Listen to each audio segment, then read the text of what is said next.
It was amazing. I'm speechless. I'm floored. It was incredible. Little Women is amazing. I've been wasting so much time in the theater seeing the shittiest movies week after week, month after month, and I'm wondering what the purpose of this all is, and I've been waiting for a movie this good for so long. I can't believe how good this movie is. I loved it. I didn't just like Little Women. I loved it. I fucking loved it. Little Women is so wonderful that it wiped the despair I had in me from the annoying Birds of Prey. This is the kind of movie that makes you want to talk about movies. That makes you want to make them. I see it inspiring an entire generation of filmmakers. A movie like this set in the 1800s that is so dialogue heavy and such an actor's movie risks being pretentious and boring. They're usually the type of movies I'd like to avoid. Little Women is neither, and instead is so hypnotic that its 2-hour, 15-minute runtime flies by. Had I made a best films list for last year, Little Women would be high on it.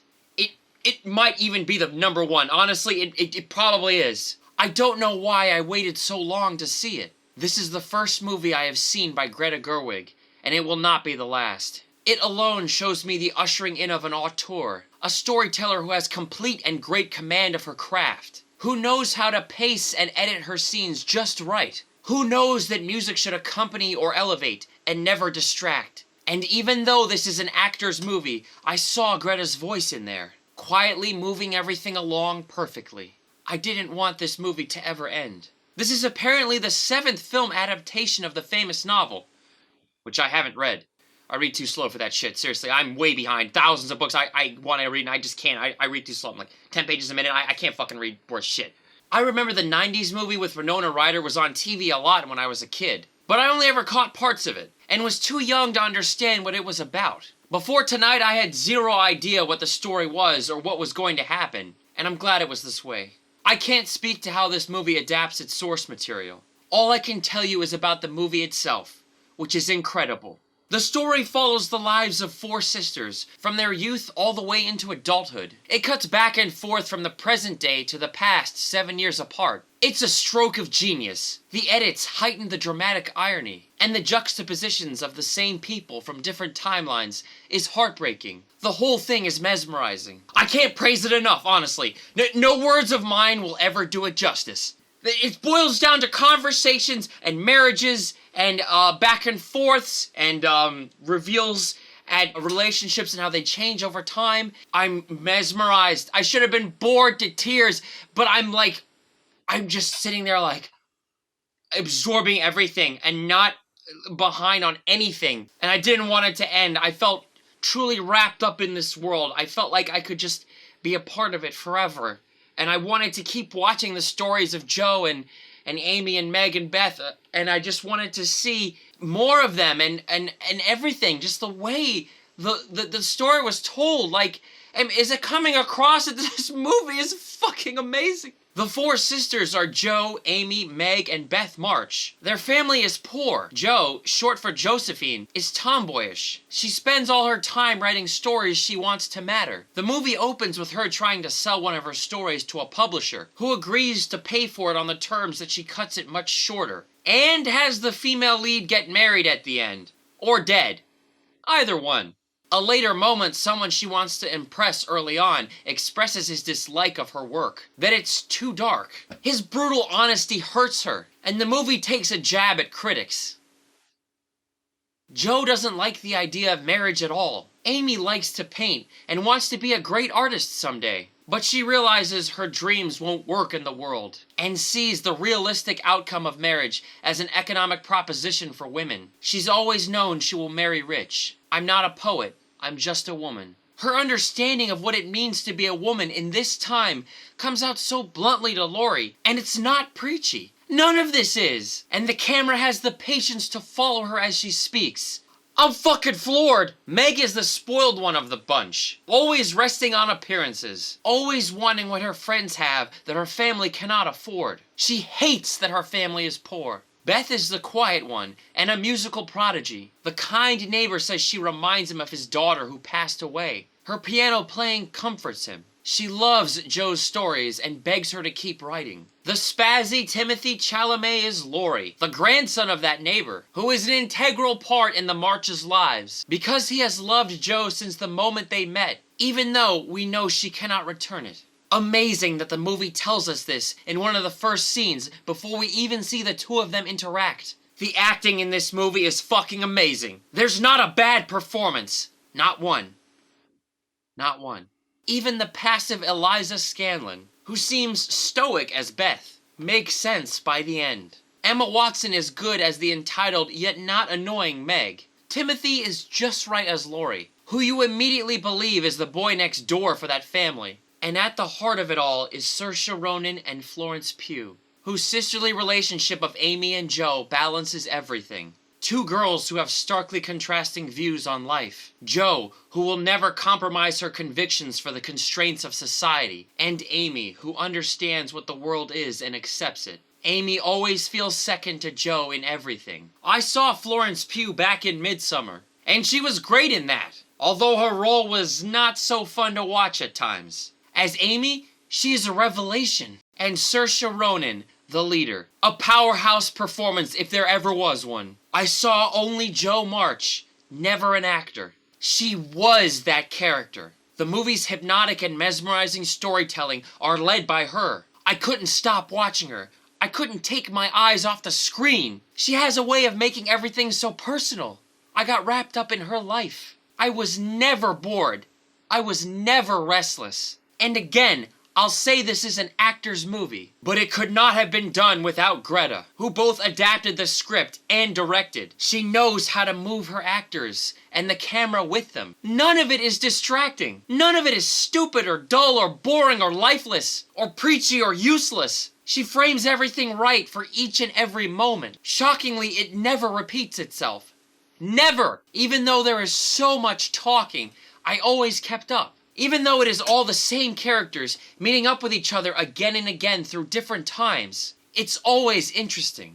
Always. It was edited by Nick Hoy, who also worked on Lady Bird with Greta. Together, their timing is flawless, and it has to be to appeal to people who might not like the source material otherwise. No one scene lingers too long. The right attention is paid to each and every one of the major players. It's also fucking gorgeous, with colorful and tantalizing lighting. Listen, you need to see this movie. If you were on the fence of like, oh, maybe I shouldn't, I'll wait till DVD. No, just go see it. It's to get somebody like me, a total outsider, and I'm a dude, you know, this is obviously for more of a female-driven story for women, but I'm watching this and it's breaking my heart. I think it's for everybody, I really do. And to really show the portrait of this world and have it be relevant to now even, and just to show a different perspective. This is what movies are about. This is why we go and we talk, and it facilitates discussions. And it's, again, none of this is preachy and stupid and awful like you would expect it to be, like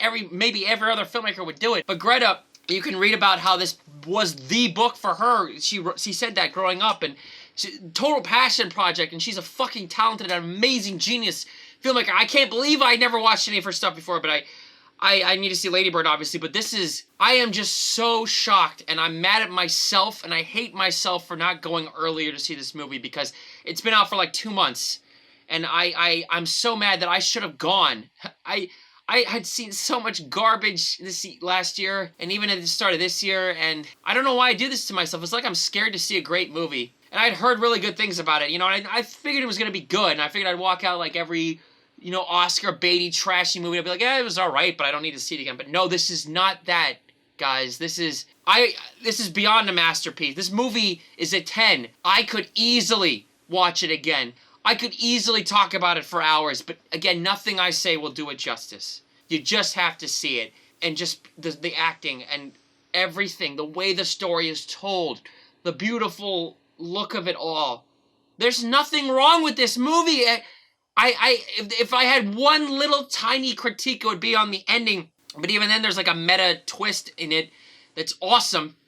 And that was probably only like, oh, okay, they went that route, but I wasn't mad about it. I really have no complaints, and I'm shocked. And I really am not a hard person to please. It seems like I am, but I'm not. Trust me. I love the Power Rangers movie. I just like to see ambition, and I like to see people trying. And please attempt to make a good and decent and different film. And if you're going to do something the same, at least do it in a new way. Make a great movie first. Then I can talk about other things But this movie has transcended its genre. It's transcended even its characters and everything in it. It like treats you like an adult that it just shares with you. And if you're willing to listen, it's so worth it. It's incredible. This is what the best films do. They get people to talk about them like to this degree, and they transport you. Not technically the target audience, but anybody could watch and be like, wow, that was a really good movie, or that was a great movie. It's not even a period piece. It's not even a book adaptation. This is just an experience and a life lesson. Many life lessons. Saoirse Ronan is the best actor for a generation. I cannot believe I've never really seen her anything before. I mean, I think when she was younger, she was in a bunch of stuff that I don't really remember. But this is like my first time really seeing her now, and she's just wow. I can't even believe she's Irish. Like, her accent, and And Greta got snubbed at the fucking shitty Oscars. I know they're a joke every year, and I mean, this year maybe they saw the movies because Parasite won. Parasite was really good, but I didn't love it. I loved this movie. You know, I don't really give things a rating out of 10. I would say Parasite was like an 8.5 or 8, but I liked it a lot, and I'd watch it again. But this Little Women's a 10, and the fact that Damien Chazelle won Best Director for fucking Cancer La La Land, and probably the most least deserved Oscar win for Best Director of all time. I'm just gonna go ahead and say it is. And Greta wasn't even nominated for this. And again, it's because it's mostly an actor's movie, but the storytelling is just so perfect. And they took they did every decision is the right one. It could have been boring source material. I didn't read the book, I don't know, but the way they edit back and forth from the 7 years apart is a perfect way to tell it. And the times she chooses to come back and forth, it's just perfect. Keeps you invested, keeps you on your toes, keeps you interested and mesmerized, and you just want to know what happens to these people. If only I wasn't such an anxious wreck, I could have seen this movie opening weekend, and I could have told everybody to go see it. All the people that listen to me for whatever reason, that they have to see this movie. It's just so touching and so wonderful. And this is the kind of movie I always push people to like try and make. I'm angry at bad films because they don't try, or they had an opportunity and they fucked up. And you only get one chance sometimes. You know, like Les Mis, fuck you. You only get one chance, but they did it. I can't stop thinking about this movie, and I can't wait to see it again. And it's just it's amazing. I love it. I love it. This is one of the best movies I've seen in a long, long time. A different kind of amazing, and I was getting chills thinking about it. The past scenes are bright and euphoric to suggest the excitement and hope of youth. The present day scenes are slightly dimmer to suggest the gloomy passage of time. Only once does the movie have a 7 years earlier title card at the beginning. After that, it's all in the lighting, acting, camera work, and editing. This movie doesn't talk down to its audience. It knows you're smart enough to figure out when things are taking place, so you're more invested. I was never lost. I can't believe how good this movie is. I could watch it again easily, and I could talk about it for hours, and praise Saoirse Ronan forever. And Meryl Streep is here as their aunt, who ironically pushes the pressures of marriage on her nieces. That casting alone should tell you something. This movie is about these women, about how their lives were almost decided for them at birth, how they have to concede their wants to society's needs. The lessons they learned by the end broke me. I had tears in my eyes at certain points, and that was the very last thing I expected. It does not shout its themes and values, but instead whispers its messages to you, and hopes you'll listen. I want to keep listening. This movie's so fucking amazing. It ain't even distracting when two characters briefly break the fourth wall at the end. Beyond a masterpiece. It's refreshing to see a movie finally do what you didn't even know you wanted. You know? You don't have to tolerate shit. Like, this is what it's about. It was worth it, honestly. All of last year, I waited and I watched so much, and usually every year, without fail, I panic because I'm like, I'm not gonna have a best movies list, I'm not gonna have a worst movies list, although the worst always do appear, but and I'm always thinking, oh, movies are like thumbs up, thumbs down, middle of the road sometimes. Sometimes I really like them or don't really like them, but every year it happens. Some point I see a movie that changes everything or makes me want to keep doing this, and I love it. And last year, I really loved Once Upon a Time in Hollywood. I mean, it had its issues, but like by the end, I liked it as a movie more than most things I'd seen. But this was it. Little Women, forget high on my list. This was the best movie of last year that I saw, and I saw a lot of things last year. There's a lot I missed too. Don't get me wrong, and I liked Parasite. Don't think I didn't like it, but this movie just shits all over it. I think this movie is way beyond that. This was the best film of 2019. It was easily the best. I'm so happy. Like, this is what happiness is. It makes me want to keep doing this, and it makes me want to keep going seeing movies. And thank you, everybody who made it. Thank you.